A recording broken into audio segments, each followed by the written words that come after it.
31 मार्च 1865 कल्याण महाराष्ट्र के एक मराठी ब्राह्मण परिवार में एक ऐसी बेटी का जन्म हुआ जो आज हर भारतीय महिला डॉक्टर की प्रेरणा बन गई है। ये कहानी है भारत की first female doctor Anandibai Gopalrao Joshi की। जब 19वीं सदी में महिलाओं का घर से बाहर निकलना भी मुश्किल हुआ करता था, कैसे आनंदीबाई अमेरिका डॉक्टर बनी, कैसे उनके पति ने समाज का विरोध होने पर भी उन्हें डॉक्टर बनाया। जिन समस्याओं का सामना आनंदीबाई को करना पड़ा, क्या उन्हीं समस्याओं का सामना आज की महिला डॉक्टरों को भी करना पड़ता है? चलिए जानते हैं इस वीडियो में।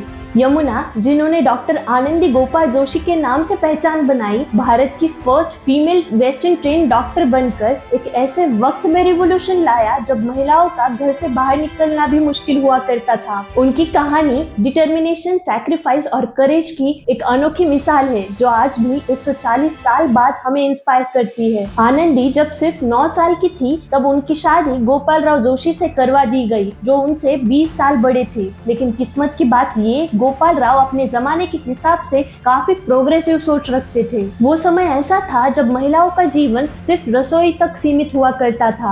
उसी समय गोपाल राव ने आनंदी को पढ़ाई के लिए काफी इनकरेज किया। आनंदी का जीवन काफी संघर्षों से भरा हुआ था। वो सिर्फ 14 साल की थी तब उनके 10 दिन के बेटे की मृत्यु हुई क्योंकि उन्हें प्रॉपर मेडिकल केयर नहीं मिल पाई। इस दुख के कारण उनके अंदर एक जुनून जगा। उन्होंने देखा हमारे देश में ना सिर्फ डॉक्टरों की कमी है बल्कि फीमेल गायनोकोलॉजिस्ट की भी बहुत जरूरत है। क्या आप सोच सकते हैं 19वीं सदी में एक महिला के लिए डॉक्टर बनने का सपना एक कितना बड़ा कदम था? उनका ये डॉक्टर बनने का जुनून देखकर सबसे ज्यादा खुश उनके पति गोपाल राव हुए। उस जमाने में इंडिया में कोई भी मेडिकल कॉलेज महिलाओं को एडमिट नहीं करता था। कमजोर सेहत और काफी डिफिकल्टीज के बावजूद उन्होंने 1883 में अमेरिका जाने का डिसीजन लिया और women's medical college of Pennsylvania में एडमिशन लिया। क्या आप इमेजिन कर सकते हैं उस टाइम में इंडियन वुमेन का फॉरेन लैंड में जाकर मेडिकल एजुकेशन हासिल करना? डॉक्टर आनंदी ने अपनी एमडी की डिग्री 1886 में कंप्लीट कर ली थी। उन्होंने देखा था वुमेन ऑफन मेल डॉक्टर से ट्रीटमेंट लेने में मना कर देती थी, जिससे उनकी हेल्थ और भी खराब हो जाती थी। इंडिया वापस आने के बाद डॉक्टर आनंदी को एल्बर्ट एडवर्ड हॉस्पिटल में फिजिशियन इन चार्ज अपॉइंट किया गया। आनंदी का सपना था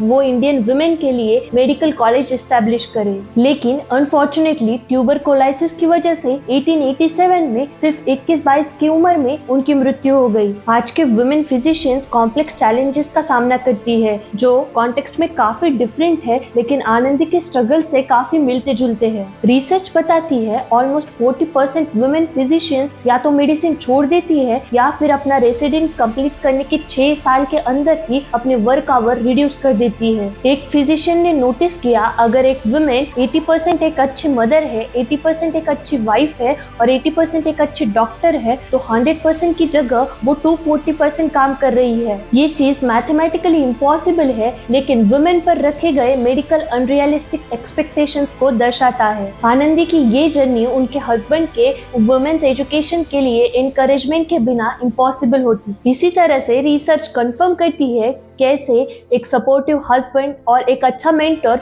फीमेल फिजिशियंस के बीच में एक पॉजिटिव वर्क बैलेंस क्रिएट करता है। जैसे आनंदी को मेडिकल एजुकेशन परस्यू करने के लिए इंडिया छोड़ना पड़ा था क्योंकि कोई भी डोमेस्टिक इंस्टीट्यूशन फीमेल को एक्सेप्ट नहीं करती थी, वैसे ही आज भी काफी फीमेल फिजिशियंस को इंस्टीट्यूशनल बैरियर्स का सामना करना पड़ता है। हालांकि वो बैरियर्स आनंदी के स्ट्रगल के सामने से बहुत डिफरेंट है। फीमेल फिजिशियंस आज भी करियर एडवांसमेंट में ऑब्स्टेकल्स का सामना करती है। आज भी कई सारे इंस्टीट्यूट चाइल्ड बेयरिंग और फैमिली रिस्पॉन्सिबिलिटीज जैसे रियलिटीज को एकोमोडेट करने में फेल होते हैं। आनंदी का मेडिसिन के प्रति डेडिकेशन उनके हेल्थ की कीमत पर आया क्योंकि उन्होंने ट्यूबरकुलोसिस के सफरिंग के बावजूद अपनी स्टडी परस्यू की। आनंदी और आज के फीमेल डॉक्टर्स अपनी हेल्थ से ऊपर प्रायोरिटी अपने फैमिली और पेशेंट्स को देती है। ये कंसर्निंग पैरेलल है जो जनरेशन तक फैलता है। भारत में आज 29% फीमेल डॉक्टर्स है और ये नंबर इंक्रीज हो रहा है। वही यूनाइटेड स्टेट्स में 37% फीमेल डॉक्टर्स है और जिनकी उम्र 35 से कम है वो मेजॉरिटी में है। जेंडर पे गैप आज भी एग्जिस्ट करता है। वर्क फैमिली बैलेंस पेरेंट्स आज भी फीमेल डॉक्टर्स को प्रैक्टिस से ड्राइव आउट करता है। डोमेस्टिक रिस्पॉन्सिबिलिटीज के रिगार्डिंग एक्सपेक्टेशंस वुमेन के प्रोफेशनल अपॉर्चुनिटीज से कई ज्यादा स्लोली इवॉल्व हुए हैं। डॉक्टर आनंदी जोशी की जर्नी और आज के फीमेल फिजिशियंस की